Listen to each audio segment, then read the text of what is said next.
Welcome to another episode of the Ignite Your Mind podcast, a safe place for real talk on discovering powerful stories, talking about mental health, real business journeys, and hearing inspiring stories.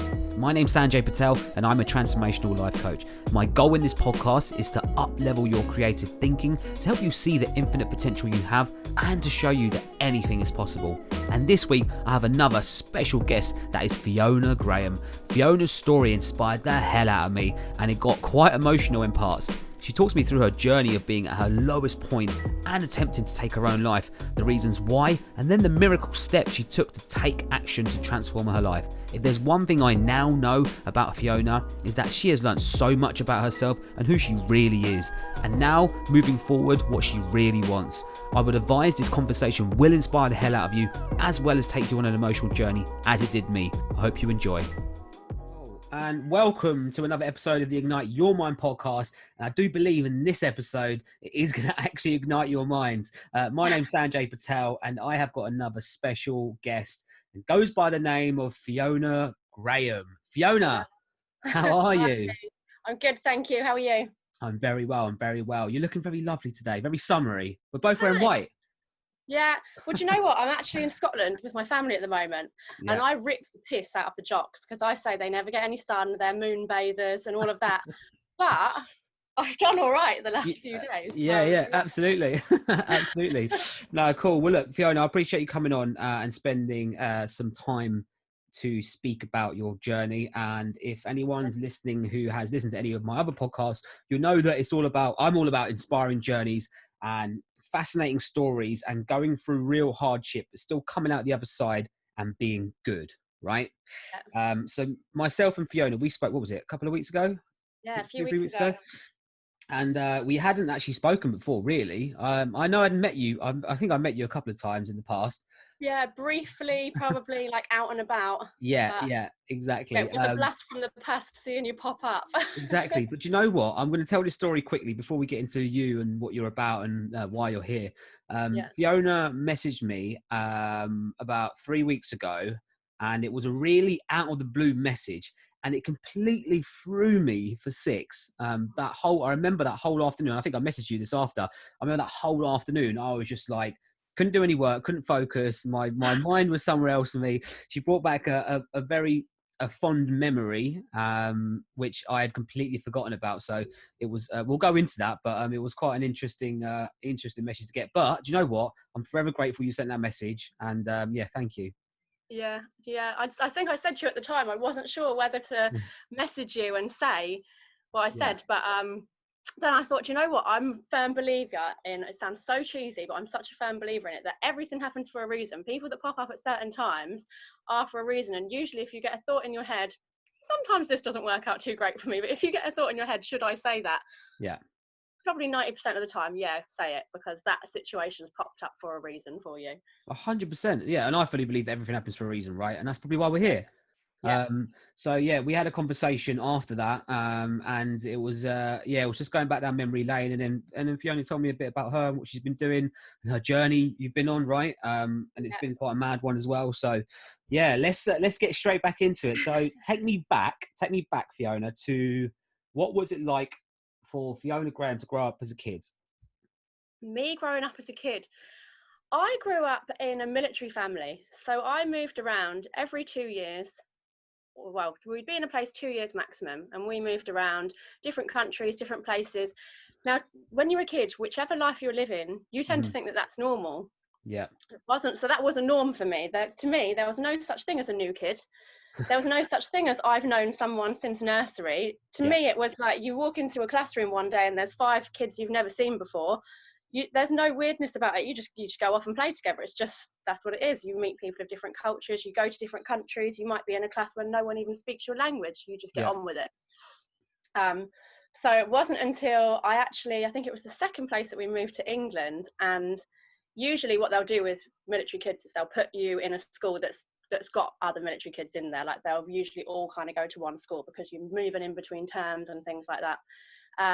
And this particular place, the school was full.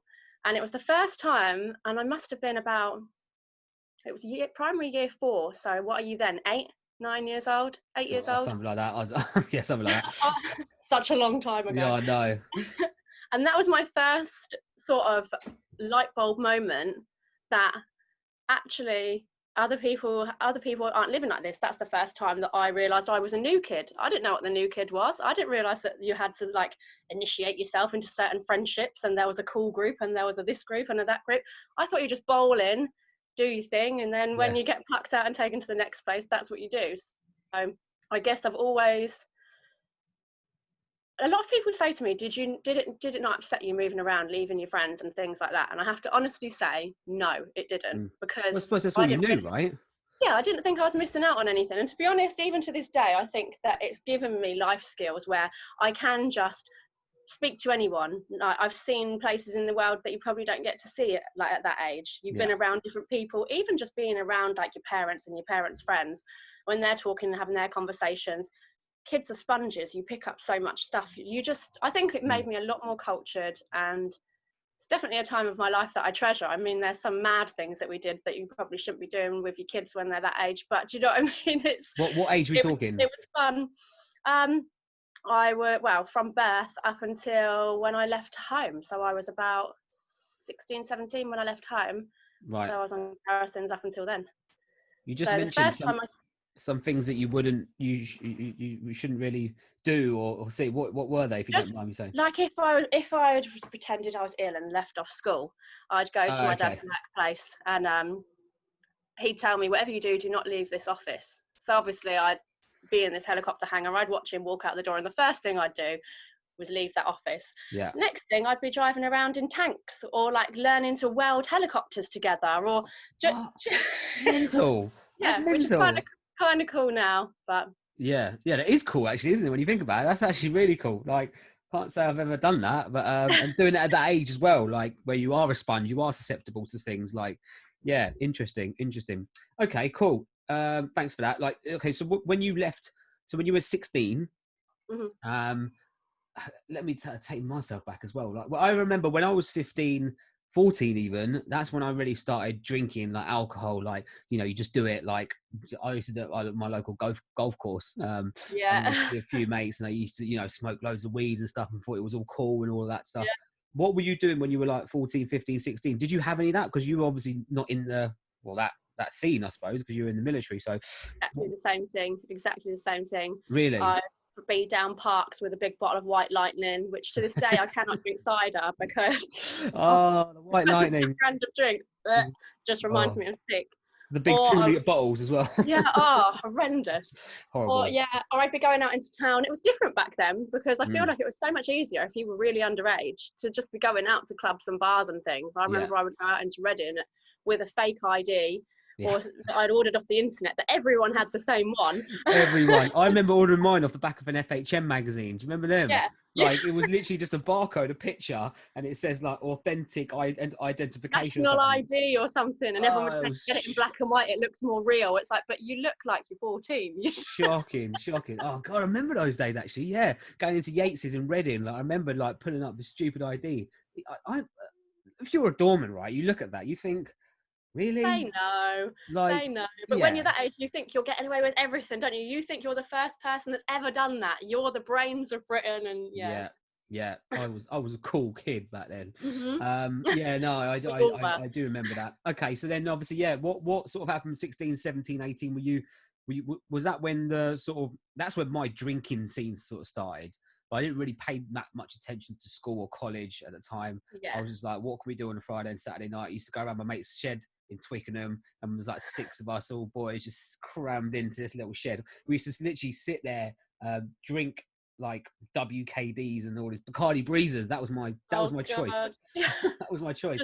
And just smoke weed and just sleep in this shed, like in the back of his mum's garden. Bonkers. Pretty much the same thing.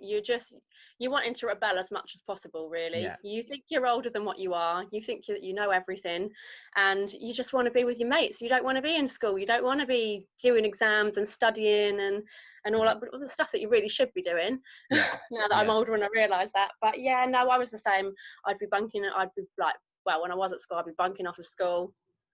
Or I would be hanging around with people a lot older than me and drinking, smoking a lot, just, I guess you kind of get into like a little bit of a sheep mentality at that age. I feel like when you're in your teens, especially mid-teens, you're kind of trying to establish yourself, Yeah. because you'll get into that freedom part where you're leaving school and you kind of get a bit of responsibility, because you don't have things in place telling you who you are. You're trying to establish who you are, and you don't really know which way to go.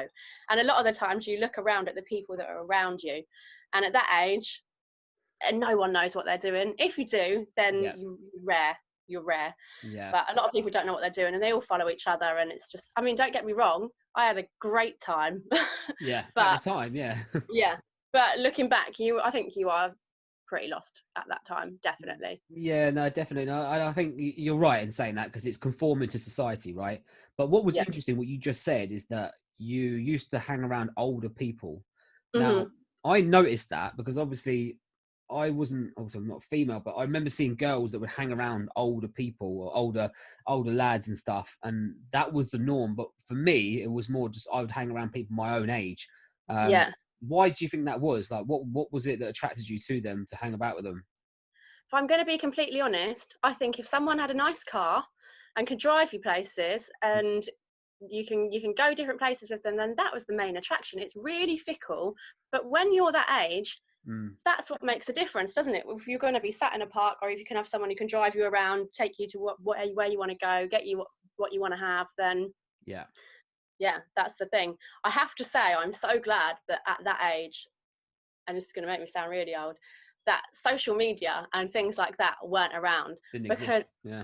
honestly, even though you're really susceptible at that age, but I honestly believe, when I look at like my younger cousins and things who are probably like, say, 16 to 21, social media rules their lives. And even as much Yeah. as they say it doesn't, when you're in this little bubble, you can't really tell what's going on until something clicks and you're outside of it, and you can really have a proper view of what's happening.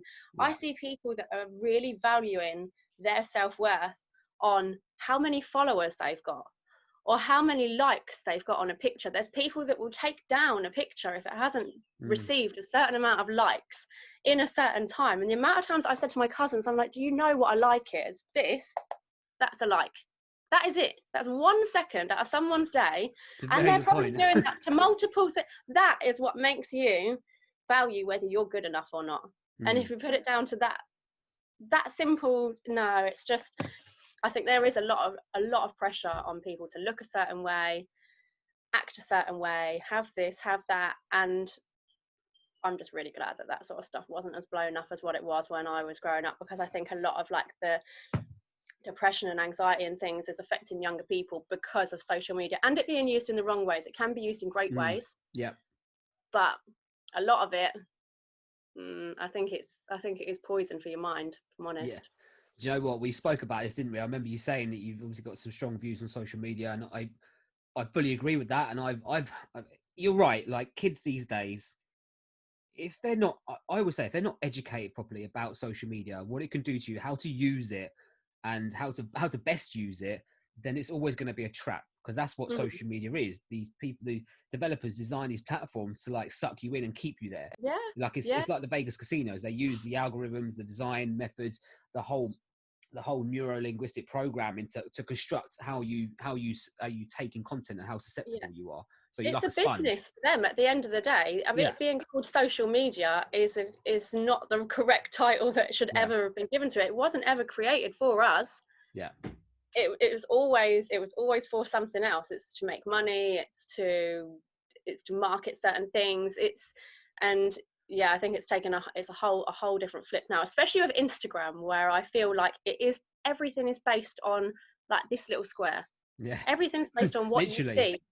How many times did you hear, don't judge a book by its cover? Yeah, And now everyone is judging someone by what yeah, they post up. Is the picture right? Is it this? Am I eating my lunch with my Gucci bag on the table next to it? yeah, Why do you want to eat your sandwich with your bag that's been everywhere on the table? Like, come on. People should like you for who you are, not for what you have yeah, or what you don't have. It should be what's in here. yeah. But let's But let's a let's lot of take people learn this that the hard way.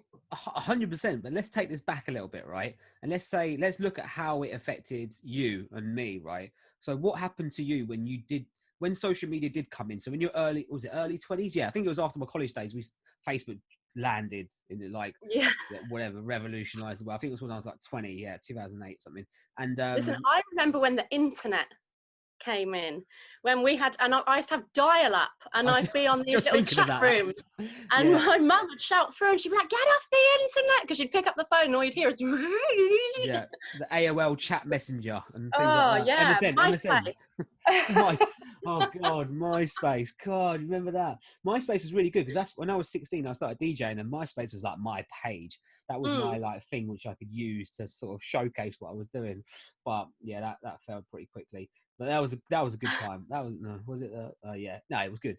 But how is it? How did it affect you growing up in your early 20s, like when it first kicked off? How did it affect you, or did it affect you, and what were your views on it? If I'm honest, I think I can honestly say that it didn't affect me in any kind of bad way, because I always just saw it. When Facebook came out, I saw it as a way to keep in touch with my family and friends that I've got around the world who I don't get to see. And obviously being in a military family growing up, we don't live near the rest of our family. We're not all in the same town or an hour down the road. We're everywhere. Yeah. So it was nice for us to actually be able to keep in touch and see. So as a kid, I would get a little bit jealous when my cousins who do live together would be out all the time and seeing each other. And I'm like, oh, well, I'm in wherever. I'm nowhere near that. So it was nice to see all of that. So I always saw it as a way, literally as a way to keep in touch with people. When Instagram came out, I remember actually one of my friends trying to explain to me about hashtags, because she was like, yeah, so you just put like hashtag just saying, and I was like, but why? And she's like, because it's what everyone does. And I'm like, but why? I just couldn't get it in my head. I was like, but I don't understand, like, why am I going to post up a picture of me on holiday and then put like, I really couldn't get my head around that. Obviously now I get around it because it's for search reasons. Yeah. But I think I'm lucky that with me I kind of skipped that whole valuing myself on it. But I have to say, the early days of Instagram, I did see some of my friends getting sucked into the whole, why has this person got more likes than me? And I remember at the time thinking, why is it a big deal? Like, this person you don't even know, Fred 3000, who is he? Yeah. It could be the 60-year-old weirdo down the road who looks at the kids out the window. Do you know what I mean? Yeah. I doubt that very much that it's the Brad Pitt profile picture that's on there. Like, Yeah. I know. So I think growing up and being around a lot of different people and seeing a lot of different characters and cultures and things, I don't know, I've always think I've been very good at sort of reading people. And I think with social media, you don't have the tools there available to read someone properly. So I've never really taken anything or anyone on it too seriously, because it can't provide me with the evidence that I need. So why am I going to give it the energy? That sort of seeking validation, which a lot of people do, right? Yeah, no, I 100% agree. And I was interested you said about those hashtags. People still do that, like hashtag just saying, or hashtag beach bod, or hashtag whatever, like whatever it is. And you're right. I use them because I run a business, so I use it to try and reach more people. But I don't know. I was never a big social media user. But I remember having Facebook, but I'd probably post there like once, maybe a month when I first got it, and probably for like the first 5 or 6 years. And even saying that, like when Instagram come up, even had my personal profile, I'd probably post every now and again. But then I was just like, and I remember used to going on and checking, see how many people liked it and how many people were commenting on it and stuff. You know, I remember when I first got it, I was like, oh, I've only got 4 people that like it, and one of them was my mum, the other one was my aunt. You're like, do you know what I mean? Like it's like, right. And then I was like, right, okay, well that's just a given.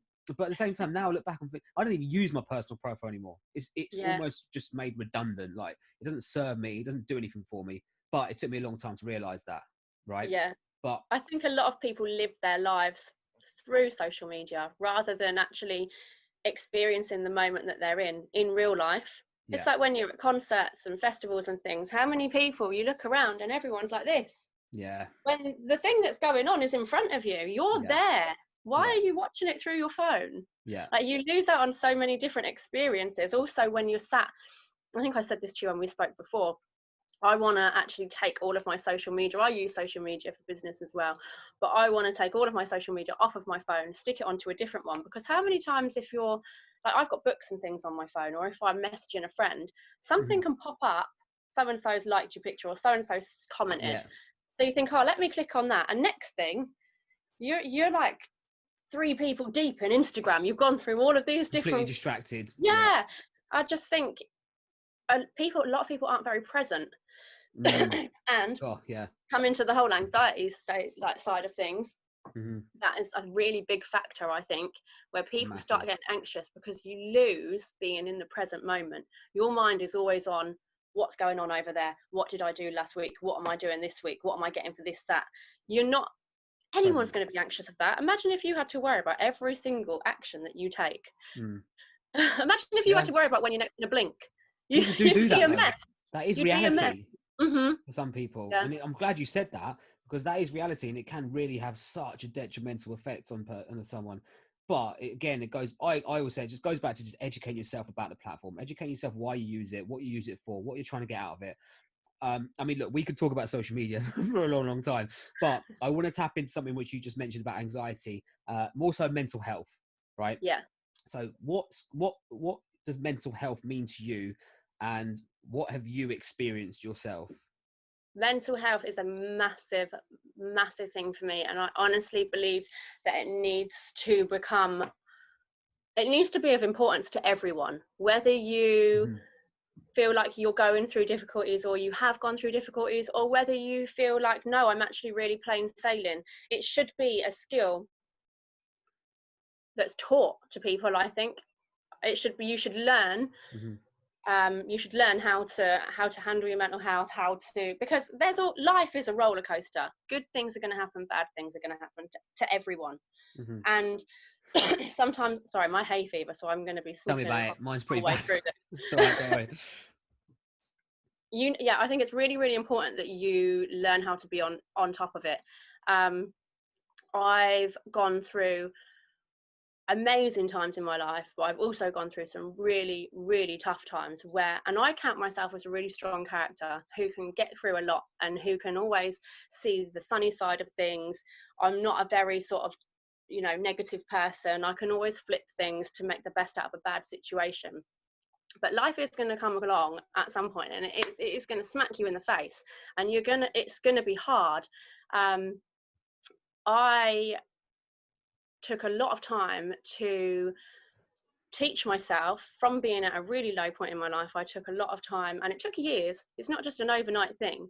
Mm-hmm. I really became so interested in how your mind works, how your body connects to your mind, all different things that you can do yourself or learn to figure out why your brain works a certain way, why you react a certain way, what things are healthy for you, what things aren't. I did so many different therapies, because I wanted to make sure that I had the skills that when life smacks me in the face again, I never, ever, ever find myself in the position that I was. And usually it takes something really hard to happen to you for you to have to go through those skills, and that's exactly what happened. It's exactly what happened to me, Mm-hmm. which is actually the subject that I got in touch with you about. It is. So Let's talk about that for a moment, because I know it's going to come up. But so, what did you go through? So I actually experienced my best friend. She committed suicide, and it was horrendous.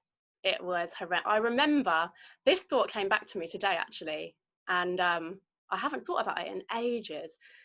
Another thing where I think everything happens for a reason, and certain things pop up at certain times. I had a flashback of taking the phone call to say, like, she's killed herself. And I was in Birmingham at the time. I'd been on a night out, and I was in this horrendous hotel that at the time I'd called the TARDIS, because it was just a shithole, but it was some cheap place that we could Yeah. stay in. I think it was like One Extra Weekend or something was one up there that I'd been to. And it was in November, it was freezing cold, and there was a Christmas market. There was a high street that this balcony of my room overlooked, and there was a Christmas market going on underneath. And I took the phone call, and I walked outside.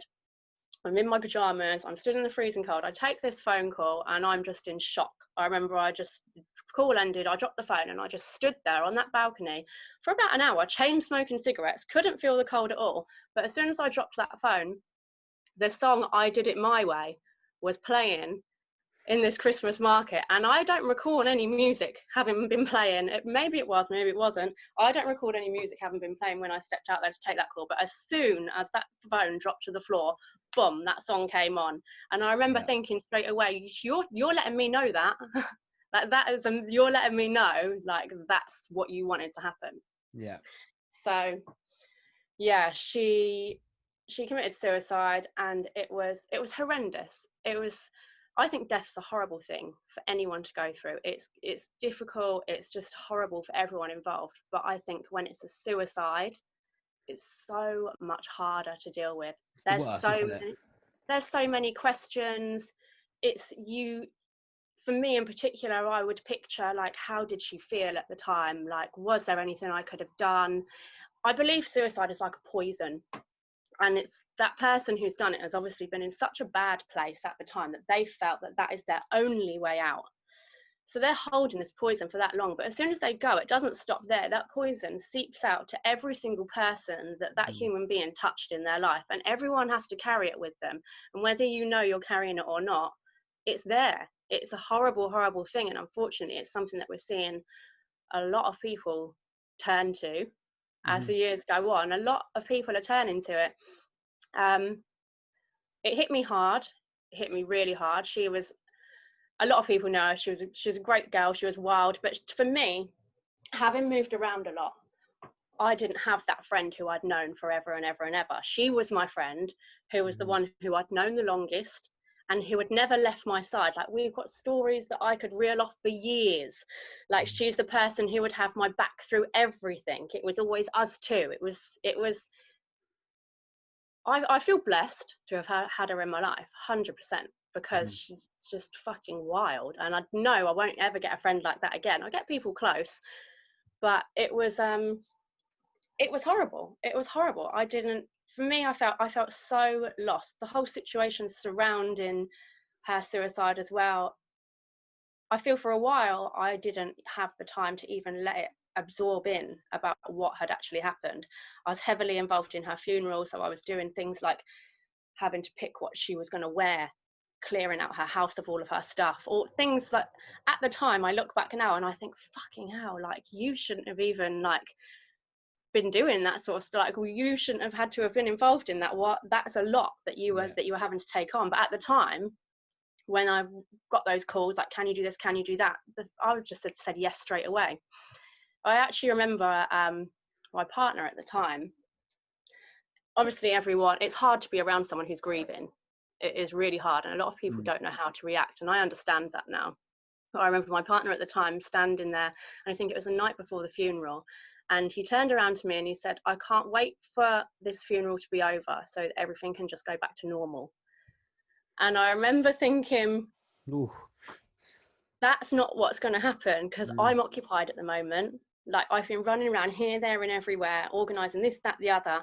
That's keeping me occupied. So as soon as I don't have anything to do and I have to sit with myself and I have to process what has just happened, the shit's going to hit the fan. And I knew that deep down as well, which I think really is why subconsciously I was saying yes to everything that everyone asked me to do, because I didn't want to sit with myself and I didn't want to process it. I wanted to keep myself moving, keep myself busy. I didn't want to have that moment.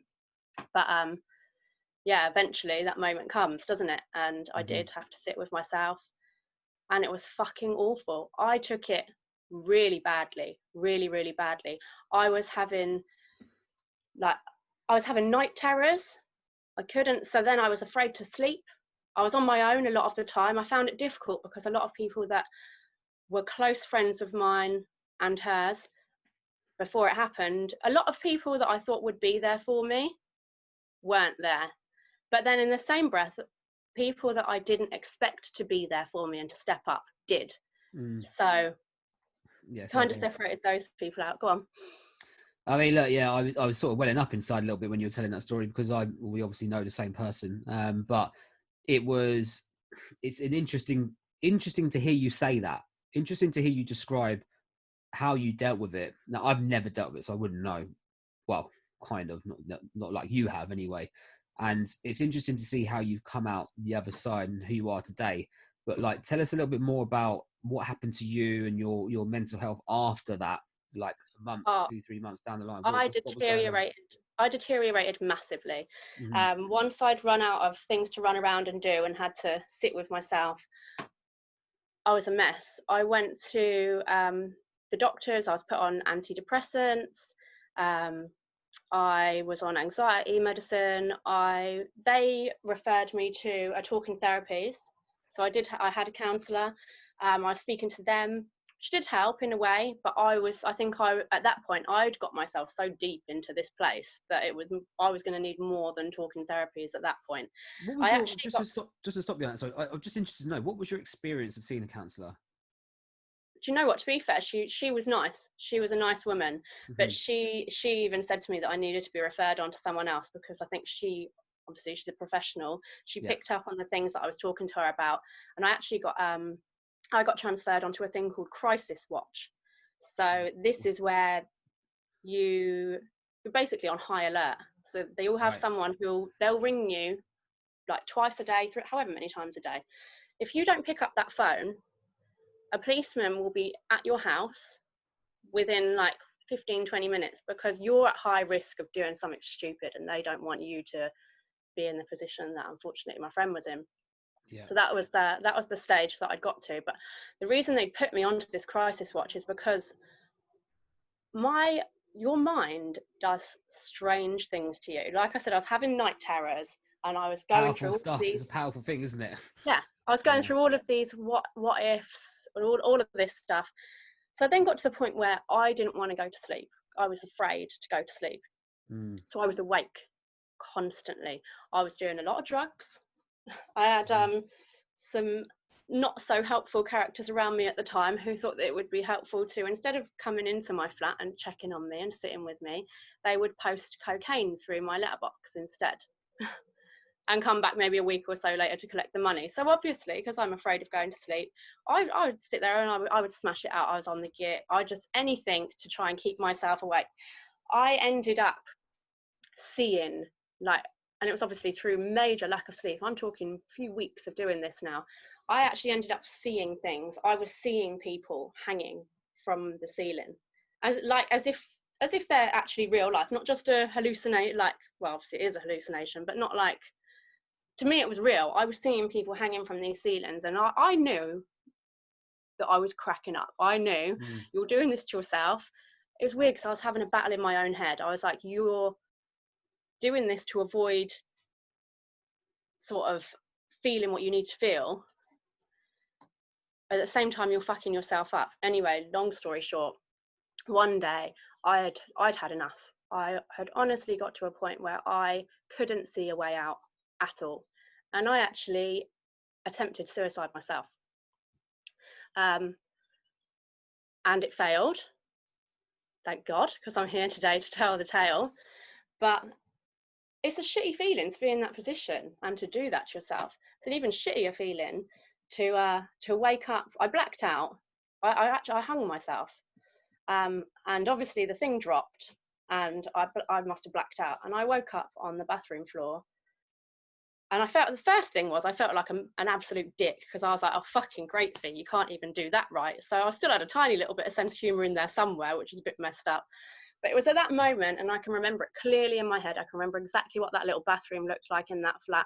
I lay there in a heap on the floor, and everything that I'd been holding in or trying to hold in, everything came out.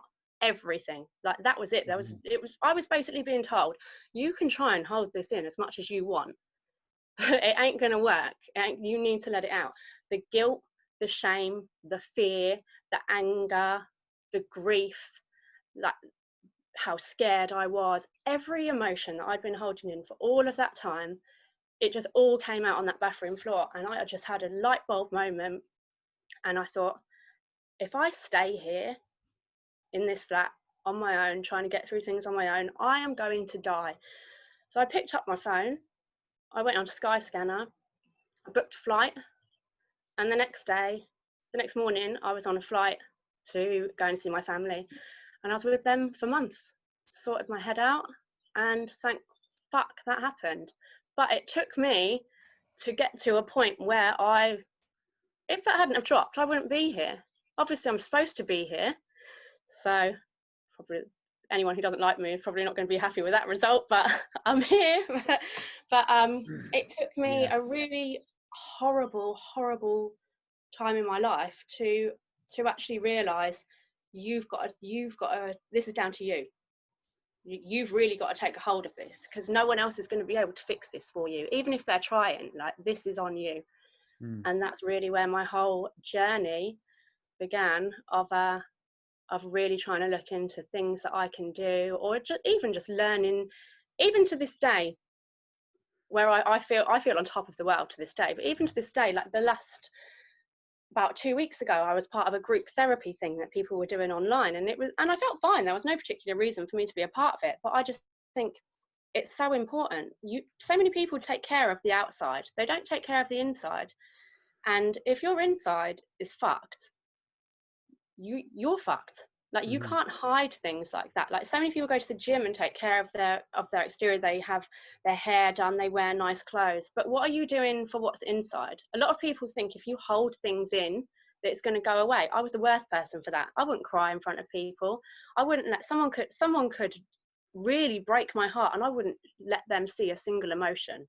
It's probably a way that I was raised, but I would break down on my own, but I wouldn't ever let anyone see anything. And I really learned through therapies and things that I've done that nothing ever goes away. You hold that energy in, and it's going to come out at some point. And if you're that stubborn like me, and you don't let it come out as energy, it's going to turn into a physical form. Your body knows if there's something in it that's poison in it.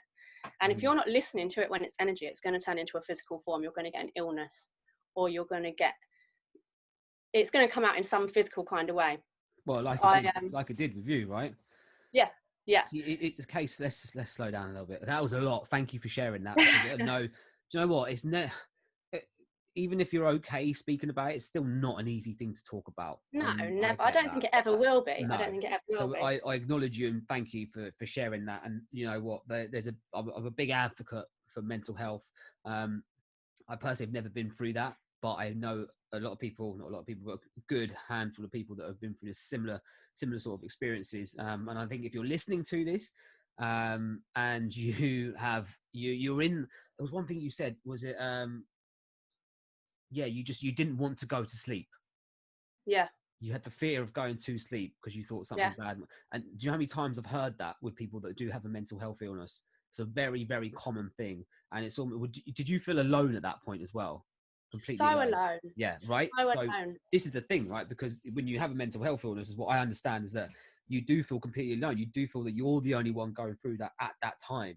But the reality is that there is so many other people that have been through what you're going through, or maybe going through what you're going through, that you could speak to. Right? Yeah, it's really difficult when you're in that bubble. It's very, very difficult. And also when people that I've spoken to, friends of mine who I found out that they've had mental health issues and things, they tend to be characters that stereotypically you wouldn't expect to have always. And I feel like they're the people that are more likely to get themselves into a really bad situation, because you find it difficult to ask for help. Maybe you're the person that everyone comes to with their problems. Maybe you're helping everyone all the time, so you're seen as a strong one. You don't want to lose it for these other people.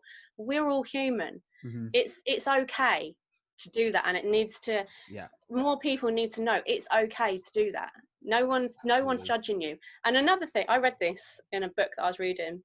A lot of people are worried about judgment, and this statement actually really stuck with me, and it was that there is no one fixed version of you. You can try your hardest to put out a certain version of yourself, but there's probably thousands of versions of you. You'll have a certain version of me that you believe. I'll have a certain version of me. Someone who's never met me before has just seen a photo of me will have a version of me that they think. Someone who gets on with me will have a version. Someone who doesn't will have a version.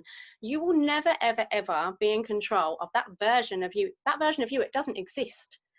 There's so many different versions of it. So you forget the whole judgment thing. Like, you've got to live with you for the rest of your life. And we want to make it a long one. We want to make it a good one. We're put on this earth for a reason. We're not just put here to feel shit and get depressed. We're here for a reason. We've all got a purpose. I'm still not sure what mine is, but we've all got one. And you've got to look at it as more of, it's an adventure. It's a quest to find out what your purpose is. Be a bit of a kid about it.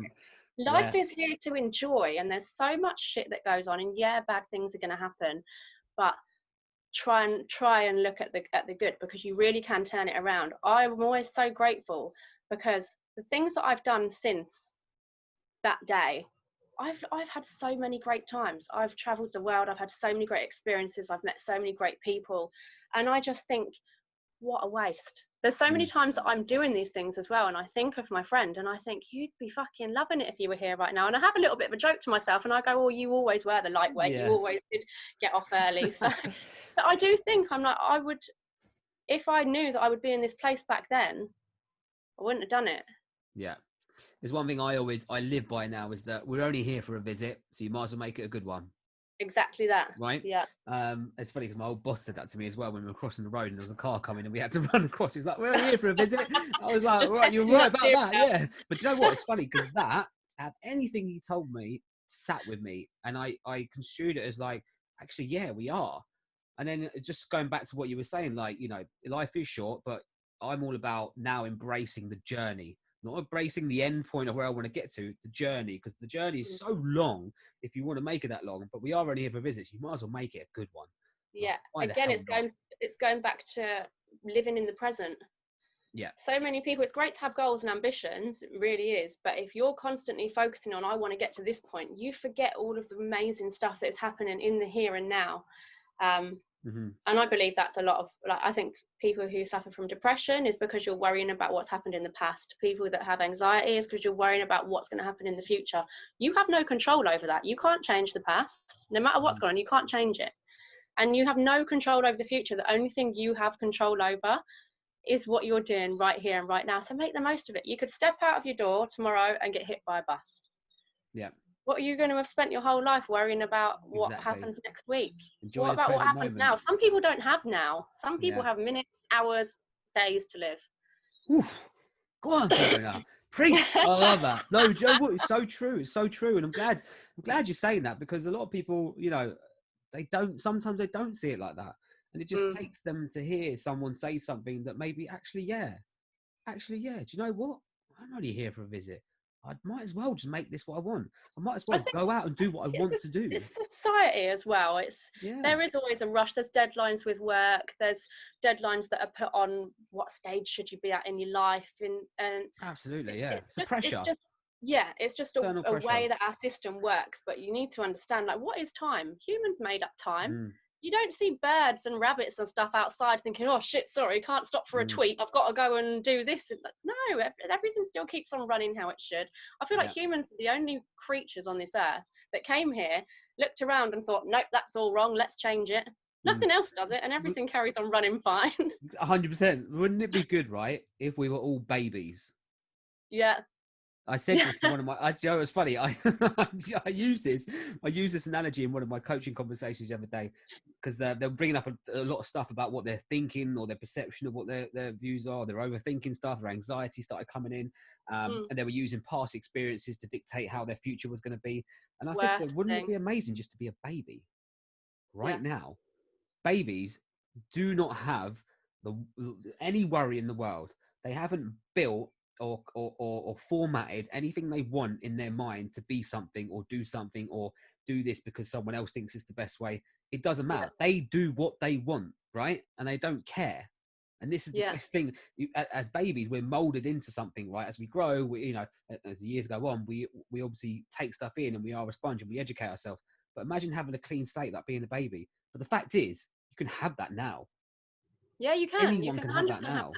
You can learn so much from babies and toddlers and things. My little niece, she's only 2, and I watch the way that she operates, and I honestly think that children can teach you so much about how to be. Even like the baby thing that you're saying, like, you watch them and they're just funny little things. One minute they're bouncing around, they're laughing, they're loving life. Next minute they're crying their eyes out because something's annoyed them. They cry, they let it out, and then they're over it. 30 seconds later, they're having the time of their lives, chewing on a toy or whatever it is they're doing. So true.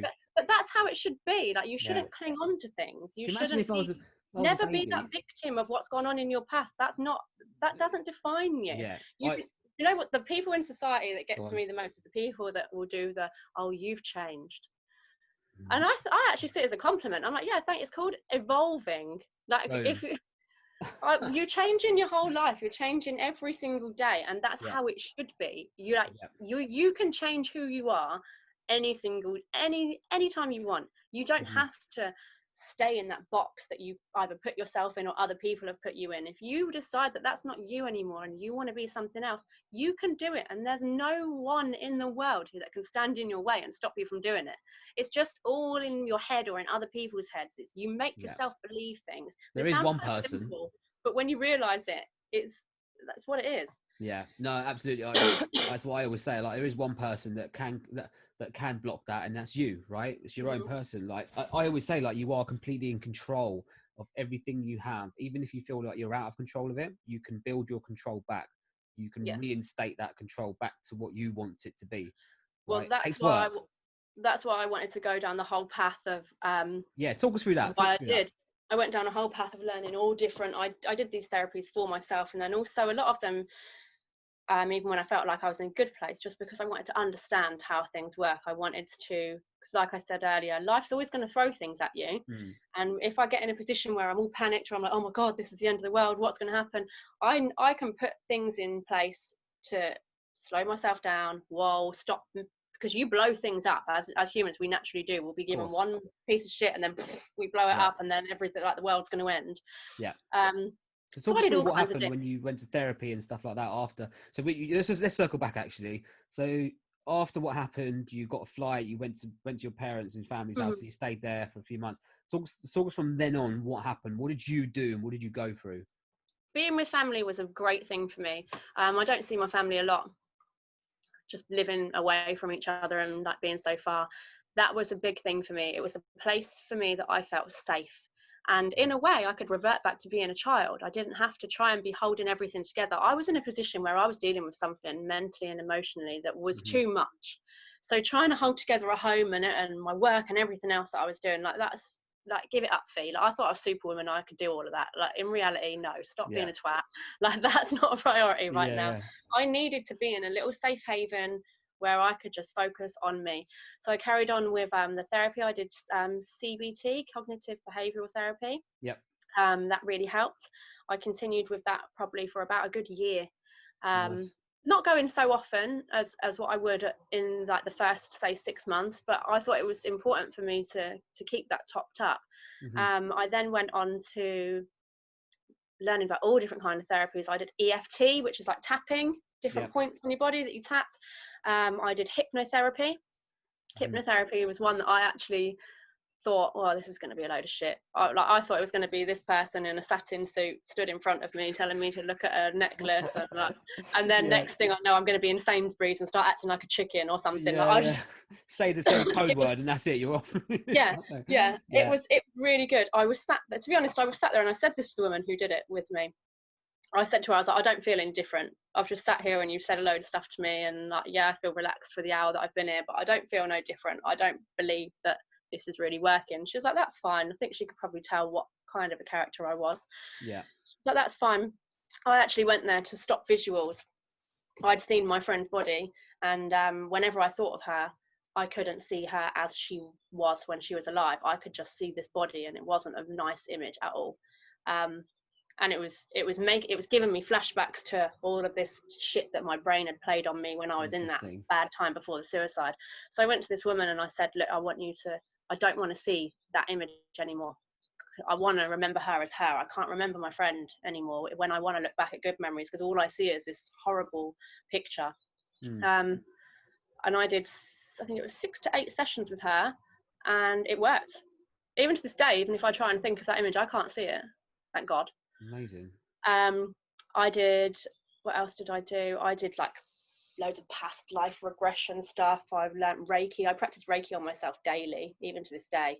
I went down the whole plant medicine route. I went abroad and did ayahuasca and things like that. And Was you still taking the antidepressants and stuff at this no, time? no. You So stopped all I that. did, I came off them about, I'd say probably about 6 months after her death. Okay. I had a big issue with being put on medicine in the first place. Mm-hmm. I didn't believe in it. I felt like it wasn't healing me. It was something that I was taking that was masking what I was feeling, and it was numbing me down, and I was kind of in a robotic kind of state. Also, when you get put on antidepressants and things like that, it's not like, oh, take these pills and you'll be fine. You go through a really horrible stage where your body's getting used to it, and the same when you're coming off it. I didn't want to be on it. That moment in that bathroom scared the life out of me, that I was capable of taking myself to that point. And I wanted to feel everything that I needed to feel. I wasn't gonna try and put a wall up or act like everything was okay ever again in my life. Why do you think this is? Because I've got a stigma about this. I don't know. Again, I've never been on them, so I can't. This is only my opinion. But every person, or almost every person I speak to who gets prescribed antidepressants, hates them and goes off them because they actually do more bad than they do good. You're loading your body with chemicals and hormones, aren't you? Yeah. And whatever issue you have going on, when it's mental health, it's obviously it's like energy, it's thoughts, it's feelings. You're masking them. You're putting like a big old foam thing over the top of them and just holding them all down. So who do you think should actually it's going to be come to the prescribed surface these? at some point? Sorry? So yeah, who do you think should actually be prescribed these? Like, is there the right diagnostic? What's the term? Diagnostic? I don't know. The right prescription to have. Go with that like, one. Yeah, you know what I mean. But like, for the doctor to say, right, here's some antidepressants, I think you should take this. Like, what are they doing to actually find out the actual root of the problem and if they're going to work? I'm not a doctor, so this is obviously just my opinion. Just your but opinion, I don't think that anyone should be put on them. I think as a short-term fix, then if you're in such a place where that you really need to just rest, like your body needs to recover physically before you can start trying to deal with like the emotions and things, then but people shouldn't be made to rely on them. An interesting thing that I found out, actually, my dad, he's a part of he works with a lot of charities to do with veterans or ex-military guys who've been blown up like in wars and things like that. They put them into sport, and a lot of them have got mental health issues. And he got me involved on a ski team, coaching some of the guys. I've skied since I was 2 and used to race myself, so he got me involved on a ski team coaching some of these guys, and he was very sly with the way that he did it, but I am thankful for him putting me in that position.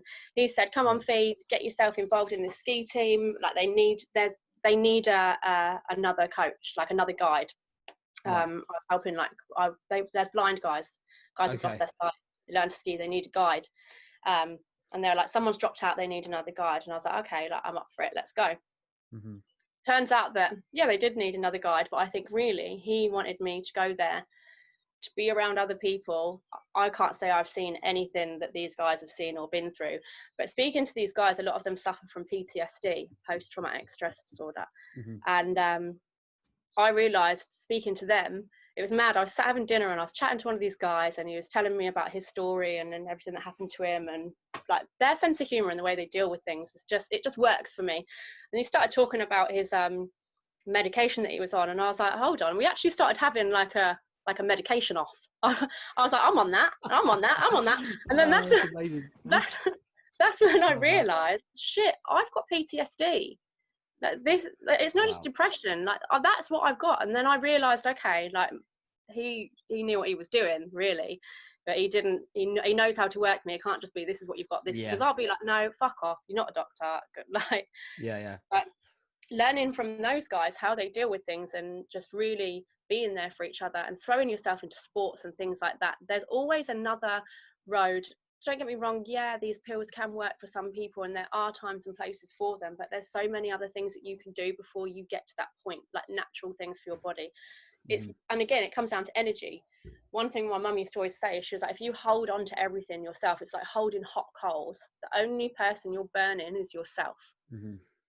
And you need to learn. Right. You need to learn how to let that go. Whether, like, if you're feeling sad or just a random wave of emotion comes over you, let it out. I'll do it sometimes. I'll have a random wave of like, I need to cry. I won't stand in the street and do it because I'm still a little bit like, but I'll take myself away, have a little cry, 10-15 minutes, done. It doesn't mean I don't have to analyze it and be like, oh God, where's that come from? Why am I? No, just let it out. It's like, for a bit of a weird analogy, if you needed the toilet You wouldn't just hold it in forever and ever. That's your body getting rid of waste. Yeah. Emotions and things like that, and energy is your it's another kind of waste that your body is getting rid of. You wouldn't just sit there and hold a shit in for a week, would you? You'd be in a bad way. It's important to release. Yeah, no, you're right. Yeah. It's same with emotions, like 100%. It's important to release those emotions in order to move on, right? Yeah. Whether you can do it in whatever way, like do it in like, if you, I'd get really angry. I had a lot of guilt and things attached to things, and I'd get really angry and frustrated with myself. And you need to learn of healthy ways to get rid of that. Sport, great way, wear yourself out. Or even if you just need distracting, whatever it is for you, whether you like writing or painting or listening to music or making music or doing sport, like you've got to, don't get me wrong, when you're in that position, the last thing you want to do is go, oh yeah, I'm going to get up and go to the gym. You feel like you don't want to do fuck all. You don't want to move. That's the worst thing you could do. I always think, just imagine that it was whoever you hold dearly to you, imagine it was them. What would you say to them when they're in that position? Because you always treat other people better than what you treat yourself. What's that about? That person isn't living your life for you. Your body, this is a vessel for you, and this has got you've got to be in this for as long as your days on this earth are. You wouldn't go, if it was a car, you wouldn't be treating it in that way. You want it to run properly. You take it for its MOTs. It's an MOT for yourself. Here's a little something. All of this stuff. I 100%, like you're talking about looking after yourself before sort of looking after anyone else or anything. There's one thing which I always say is that self-care is not a luxury, it's a priority.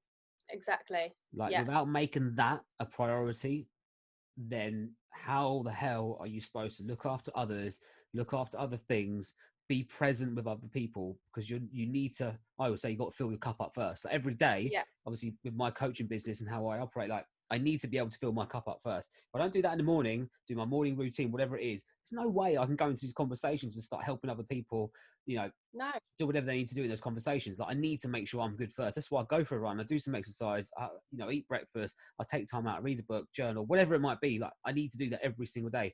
And just going straight back to when we first started talking about mental health, so again, like your mental health, like it can affect you at any point in your life. And I've seen this time and time again. Someone at 55 years old will have nothing, no problems at all. Then all of a sudden, bang, it can just hit them. Mm-hmm. It's important for you to self-care, to look after yourself, keep feeding that the good stuff to your mental health, not the shit stuff, the good stuff. And, over time, as long as you're doing what you can, that's all you can do, right?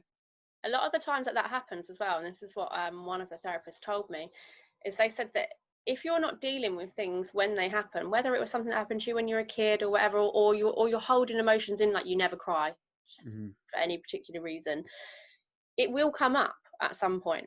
It's like your body's like a filing cabinet. It'll try and bring something up, you'll push it to the back, so it'll go to the back of the file.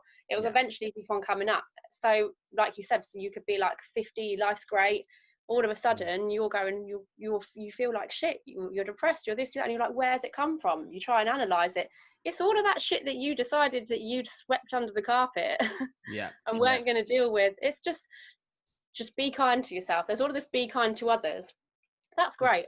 Be kind to yourself. First, before anything. All right, look, let's get back to you because I'm conscious of time.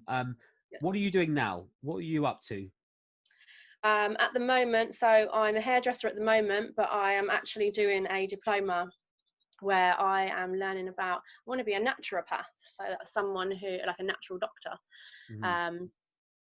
without sounding too like I'm going to jump into a full tie-dye suit and hug a tree. I will learn about herbal medicine, supplements and things that people can take that are natural. I honestly believe that the earth provides you with everything that you need. Like every natural illness that there is, the earth provides something. You don't need to be chucking these chemicals and these hormonal things like down your neck. I've got really into like nutrition and things. Don't get me wrong, there will be times where I'll sit and I'll pig out on chocolate and pizza because I'm human and I can, and I don't feel bad about it either, and that's the main thing. All in balance, right? Yeah, there's a massive connection between, like people always say, listen to your gut, like your gut instinct. The connection between your brain and your gut is so strong. If you're sat just feeding yourself fast food, which is so easy to do when you're in a bad place because you don't have the energy to do anything, eventually your body's processing that, and that's what your body's running on. You would, again, going back to a car, you wouldn't go to your car and just fill it up with mud, would you? it's going to mess it up. It's going to get through the system. It's going to mess it up. The car's going to be fucked. You're not going to be able to drive it anywhere. Yeah. Exactly the same with your body. So I believe in offering services where if it's something I believe in and I've tried it myself and it really has worked for me, then I feel like I can help someone else. Or I just think the whole world needs to pull together a little bit. So yeah, I'm studying this diploma and eventually want to be a naturopath, just learn different ways, different therapies that I can offer people to help them in anything really, physical, mental, just a healthier way of living. Also, the thing that I like about the whole basis of naturopathy is a lot of times when you go to a doctor, you go because you're already sick. You've got a problem. You go to them because you want them to solve the problem, and they'll focus on that one thing that's wrong with you, and they'll fix that one area. With naturopathy, they don't do that. Like, they'll look at you as a whole. They'll assess what's going on in your life. They'll assess what you're eating, like just everything, your whole body. Like, if you've got a bad arm, they're not just looking at the arm. They want to look at absolutely everything, and they're teaching you ways to keep on top of yourself. Ideally, I don't want to see the same face coming back to me every single week, because I want to teach you skills that you've got this. Go out there and smash it, and that would be the best thing.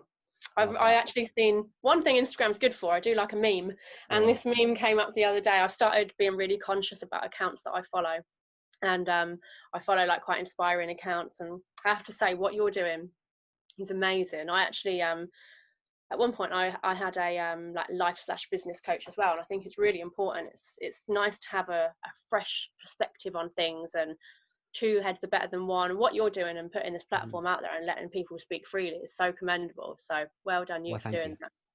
But yeah, this meme, it said, I speak about my problems. I won't get it word for word. I speak about my problems so I can be the lighthouse to prevent people from hitting the rocks that I hit. And I thought, bam. Yes. Saved. That is a good one. I do like that. A lot. I like that a lot. I mean, look, Fiona, thank you so much for telling your story. We've dived into quite a lot today. We've jam-packed in an hour. So if you've got this far and you're still listening, thank you so much. I hope some of it's resonated with you. I hope some of it's helped you. Fiona's preaching is on point. I like it. I like it a lot. But you know what? You've been through a lot. You've got experience in it. So you've got words of wisdom you can share. And if you can help someone else by saying those things, then God damn it, why the hell not? Why not? There's always another day. There's like, if you're having a bad day, there's always another one coming. Like, a bad day only lasts 24 hours. Right, exactly that. It's a given, right? But people forget about that because they think it's going to last forever. No, but look, on a serious note, one last question before I go, and before you go. What are you most proud of in your life to date? What am I most proud of? I think I'm probably most proud of just being me, accepting warts and all, and just always being me. And it's something that when you're going through bad times, sometimes you don't want to be you, but when you get through the other side, you realize actually I'm bulletproof. Like, it's pretty cool being me. And people need to embrace, like, everyone's different, but everyone's amazing. That's the great thing about human beings. We're made to be individuals. We're made to be different. Embrace it 100%. I actually wrote that down in my journal the other day. It was like, my journal asked me, like, what's your daily affirmation? I was like, yeah, it's pretty cool being me. I actually put that down there. It is great. People feel big-headed saying it, but no. Yeah, be you. Yeah, that is everyone's most unique selling point. USP is that you're your own person. You're your own advocate. You're your own best friend, right? Like, what's the relationship you've got with yourself? Like, is it a good one? Is it a bad one? Is it a shit one? Is it an amazing one? But you dictate how that relationship is. The relationship you have with yourself is going to be a reflection of the relationship you're able to have with other people. Boom. You just keep going. You're endless. I know, right? I love it. Oh my God, great. I can just pull little nuggets of quotes out of this and fill up my Instagram feed out of it. Fiona Graham. No. Well, look, seriously though, thank you so much for sharing your story. Thank you for being here. Thank you. And yeah, any last words of wisdom? I think I'm all worded out. You're exhausted now. Thank you for You're having exhausted. me. Keep No, doing what you're doing. no, you're welcome. No, thank you. And I definitely will. I love it. So, yeah, and good luck on all your endeavors and your venture. Thank you. All right. Take care. See you later. Bye. Bye.